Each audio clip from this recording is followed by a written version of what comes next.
Bom dia, boa tarde, boa noite aí. Sétimo ano, tudo certo com vocês? Então, na aula de hoje a gente vai dar continuidade, vamos falar sobre o bioma, mas relembrando um pouco dos conceitos que a gente trabalhou na última aula, certo? Então, na aula passada, nós vimos um pouco do conceito sobre ecossistemas. Nós vimos que ecossistema vai ser a interação juntando os fatores bióticos com os abióticos. E vai abranger também as relações entre esses dois fatores, certo?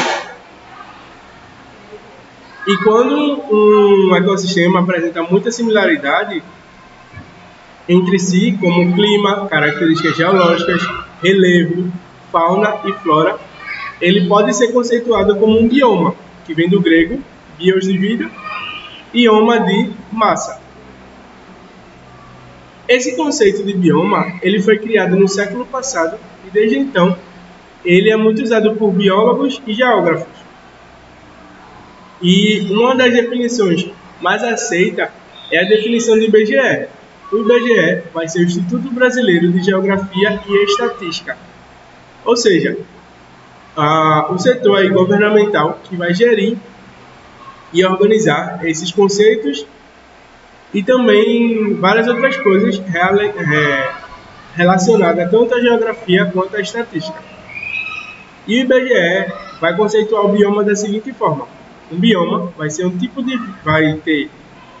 de vida animal e vegetal constituído pelo agrupamento dos tipos de vegetação contíguas que podem ser identificados em nível regional com condições de geologia e clima semelhantes e que historicamente sofreram os mesmos processos de formação de paisagem, resultando em uma diversidade de fauna e flora própria.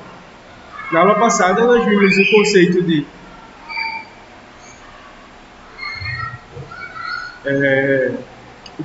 biodiversidade e vimos os 6 principais biomas, que são Amazônia, Cerrado, Mata Atlântica, Caatinga, Pampas e Pantanal.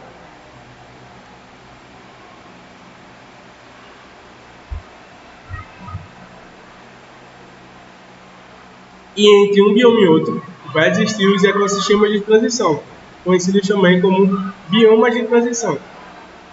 O primeiro bioma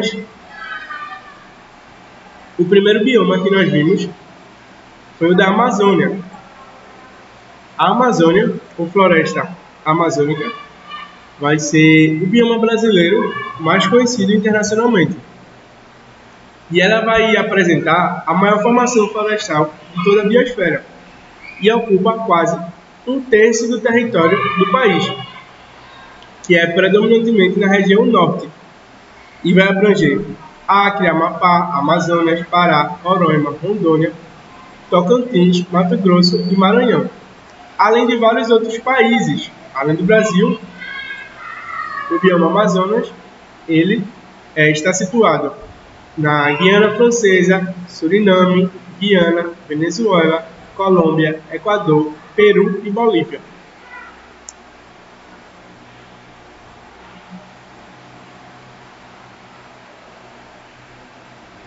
E essas regiões da América do Sul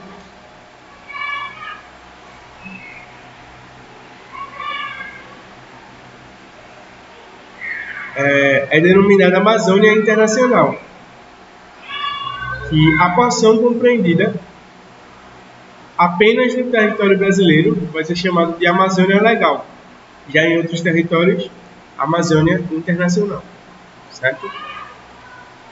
A Amazônia também vai ter a maior biodiversidade do planeta e vai ser uma floresta equatorial com clima quente e úmido, pluviosidade elevada, vai possuir uma ampla bacia hidrográfica, que é a do Rio Amazonas, que vai ser a maior do mundo.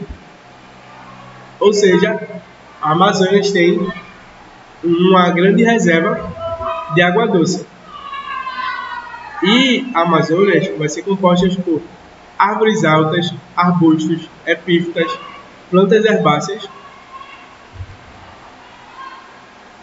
E a sua vegetação ela vai se dividir em 3: matas de terra firme, matas de várzea e matas de iguapó. Matas de terra firme são mais secas, matas de várzea, as próximas do rio, e matas de igapó, as que ficam sempre alagadas. Mas ainda na Amazônia, existem vários seres vivos que estão em ameaça de extinção. Ou seja, eles podem nunca mais serem vistos pela humanidade, certo? O solo da camada superficial da Amazonas, ele é chamado de humus, certo? Ele vai vai ser autofágico, ou seja, ele vai se alimentar de si próprio.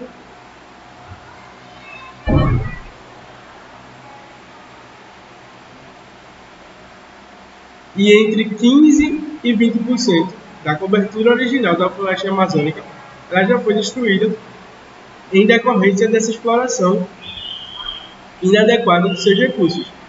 E as atividades que mais impactam a região são o extrato ilegal de madeira, a agropecuária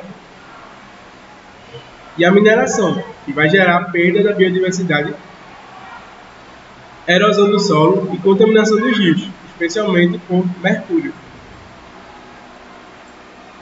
Certo? E agora, nós vamos falar um pouco sobre o Cerrado.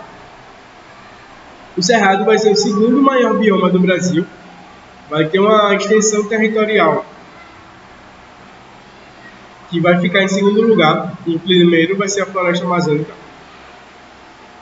e ele vai estender pela região do centro-oeste do país, além de algumas partes do norte, nordeste, sudeste, e vai ocorrer em cerca de 10 estados. O clima do Cerrado é tropical sazonal, com verão chuvoso e inverno seco. No Cerrado são observados diferentes tipos de paisagem com grande diversidade de formações vegetais, que vão incluir desde campos até florestas. Há uma predominação da savana dentro do Cerrado. Por isso que esse bioma do Cerrado ele vai ser conhecido como savana brasileira. E dentro de todas as savanas vai ser conhecido como a savana com maior biodiversidade. E essa região do Cerrado ela vai ser importante, principalmente em relação aos seus recursos hídricos. E ela vai ser cortada por 3 bacias hidrográficas, do Rio São Francisco, Tocantins e do Rio Prata, além de possuir também muitas águas subterrâneas,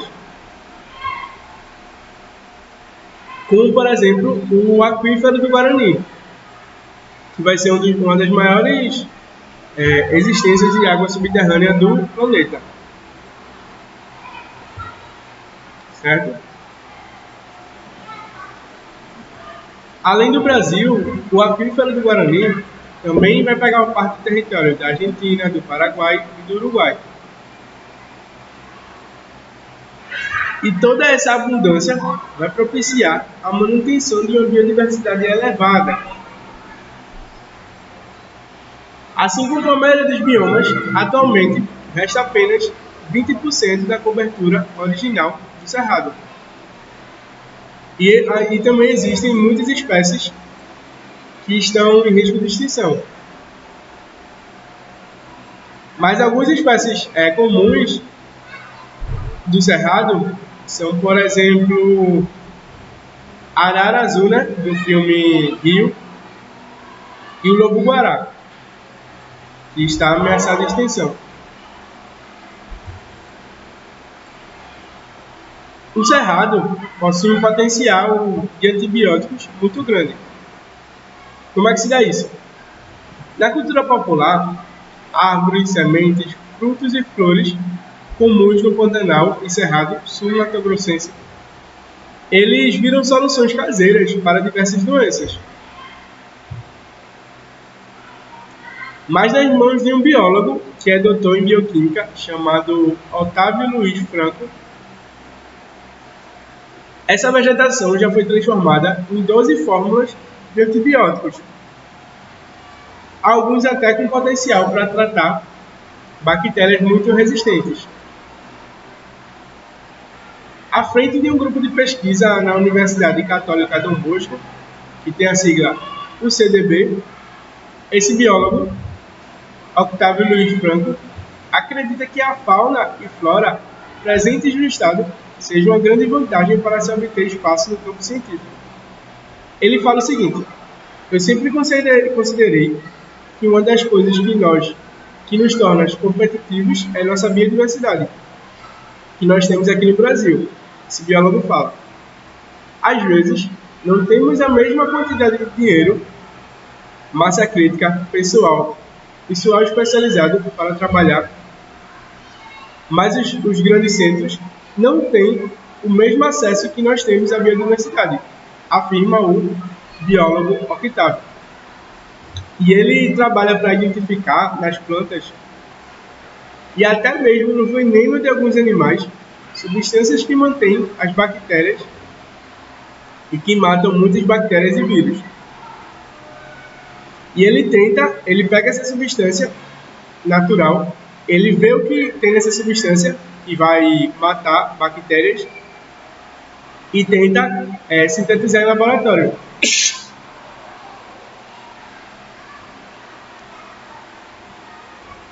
E essa pesquisa, ela só não avança na elaboração propriamente dita dos remédios, porque isso depende dos investimentos do setor público e privado.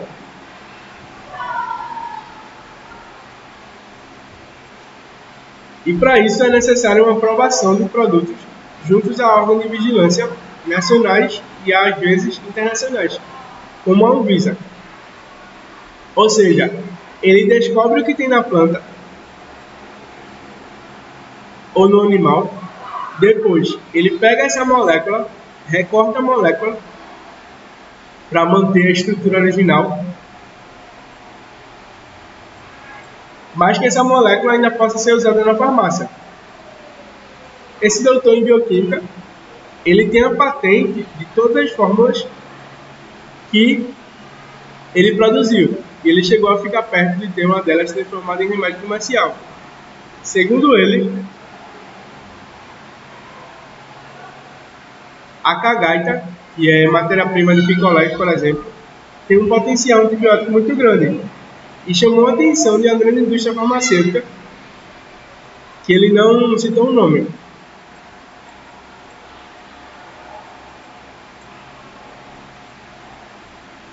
Inicialmente, essa grande indústria farmacêutica anunciou que investiria no produto, mas depois desistiu. Não se sabe o motivo, mas antes mesmo que os testes começassem, essa indústria já desistiu.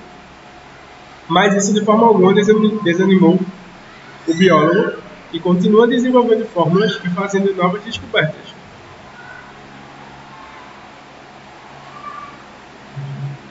Atualmente, ele tenta encontrar algumas substâncias eficazes contra as variações de uma bactéria chamada Klebsiella pneumoniae, que foi encontrada no Paquistão e é resistente à maioria dos antibióticos. Essa foi... certo?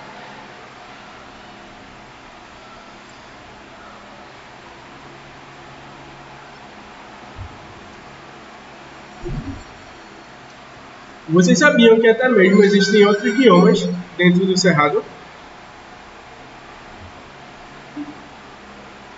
No Cerrado, as vegetações ela é bem densa, com árvores altas, grandes arbustos. Dentro do Cerrado vai existir o campo sujo, porque ele é uma parte do Cerrado muito poluída, o campo limpo, que é uma parte do Cerrado mais limpa, a vereda, que vai ser as extremidades de rios dentro do cerrado e o campo rupestre, que vai ficar no alto das serras e chapadas. Mas, na maioria das partes, a paisagem vai ser tão densa que as árvores acabam formando barreiras naturais.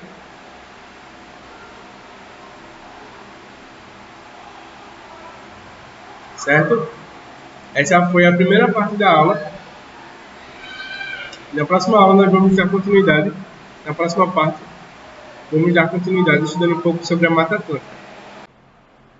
Bom dia, boa tarde, boa noite, galerinha do 7º ano. Tudo certo com vocês? Então, aqui quem fala é o professor Celso Lucas, professor de vocês de Ciências. E na aula de hoje, nós vamos estudar um pouco sobre biomas, mas antes, vou falar um pouco sobre o desmatamento. Bom, o que é o desmatamento? O desmatamento ele é caracterizado pela remoção da vegetação nativa de uma área, ou seja, desmatamento é você tirar a mata, né? Desmatar, tirar a mata, tirar a vegetação daquele local. E qual será a causa do desmatamento? Bom, a sua causa está relacionada principalmente à ação antrópica. Frisem bem essa palavra, antrópica. O que é antrópica? Antrópica vai ser quando o homem causa alguma coisa, certo? Antrópica é relativo à destruição causada pela ação do homem.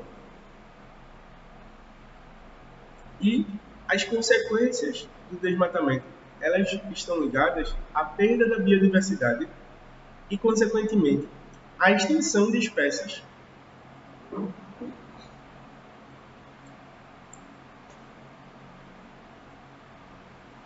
E, além disso, o desmatamento ele também provoca um amplo conjunto de impactos ambientais negativos e é apontado como um dos grandes responsáveis pelas mudanças climáticas, certo? E o desmatamento é um fenômeno mundial, ou seja, acontece em todo o planeta.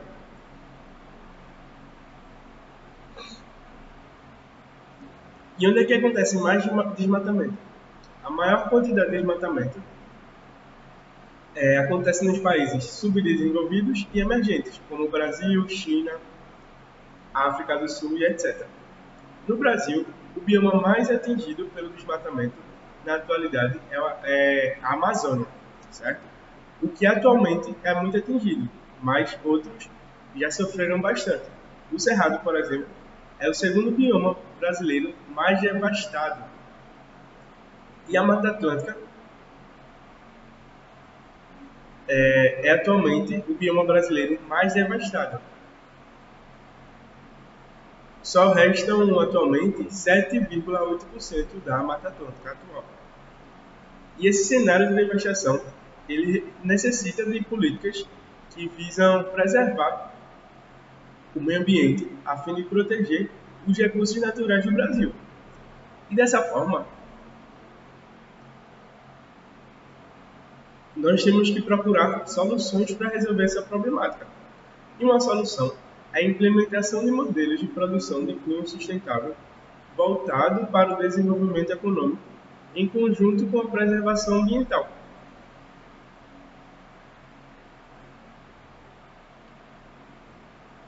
A principal causa do desmatamento, como eu falei, ela está relacionada à ação antrópica.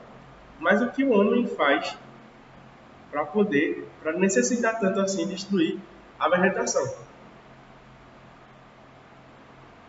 Então, a ação antrópica do homem vai estar ligada, consequentemente, às atividades produtivas desenvolvidas pelo ser humano em sua totalidade.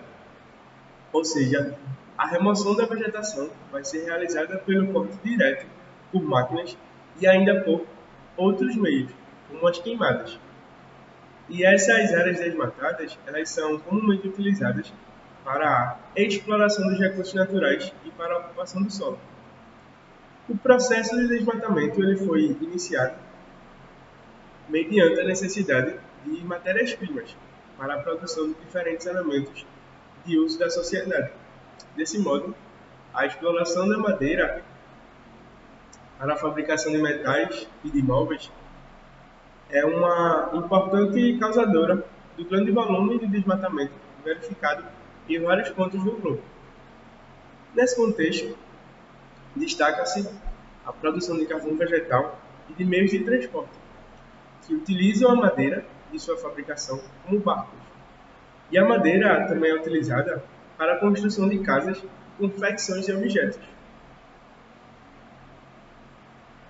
Outros fatores que influenciam diretamente aí no desmatamento é a urbanização e a industrialização. Ambos são considerados importantes vetores, ou seja, agentes que vão causar o desmatamento. As cidades, elas cresceram amplamente em áreas antes florestais, sendo a remoção da vegetação necessária para a construção de casas, prédios e ruas. Já as indústrias impulsionaram a utilização de elementos da natureza como matéria-prima. Logo, além da madeira, frutas, seivas e outros elementos florestais começaram também a ser amplamente utilizados na indústria. E esse foi um dos cenários que provocou uma grande devastação de áreas florestais.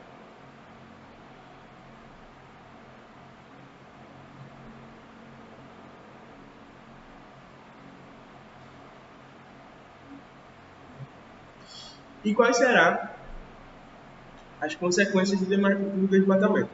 Bom, a principal consequência do desmatamento é atrelada ao desequilíbrio ambiental, que é provocada pela perda da vegetação nativa. A remoção da vegetação ela provoca uma grande perda da biodiversidade, assim como perda do habitat de animais e plantas. E ainda impacta diretamente na relação de números de espécies em extinção.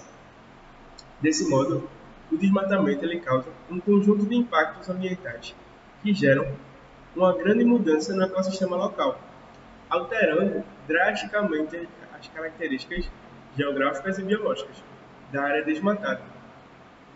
Além disso, o desmatamento provoca consequências sociais muito negativas, em especial nas comunidades tradicionais e muito dependentes das florestas.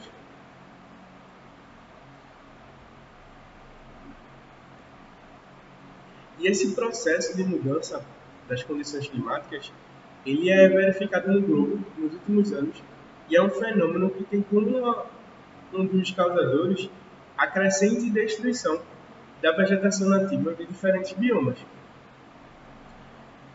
E a elevação da temperatura e a ocorrência eventos climáticos extremos também são apontados por alguns pesquisadores como resultantes do processo de origem antrópica, sendo um dos principais o desmatamento. E além disso, o desmatamento ele acelera a ocorrência de processos naturais que são intensificados pela ação humana. A remoção da vegetação impacta diretamente no aumento da erosão e da desertificação.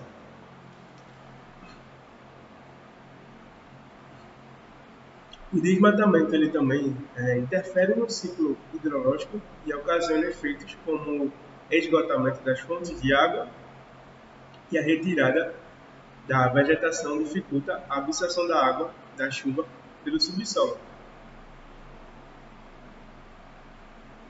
E como será que ocorre o desmatamento no Brasil?